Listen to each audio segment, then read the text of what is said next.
వలపుల వెలుగులు చూపి లాగే రాగమిది.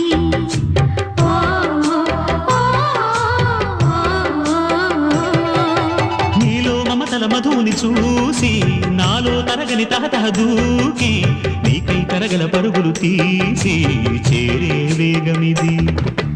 ఆరారు కాలాల వర్ణాలతో నీరాజనం నీకు అందించనా, ఏడేడు జన్మాల బంధాలతో ఈనాడు నీ ఏడు పండించనా. మరి తయారయ్యే ఉన్న వయ్యారంగా సయ్యత్తు ఒళ్ళోకి వాలంగా చూసుకొచ్చానమ్మా చూడు ఉత్సాహంగా చిన్నారి వన్నెల్ని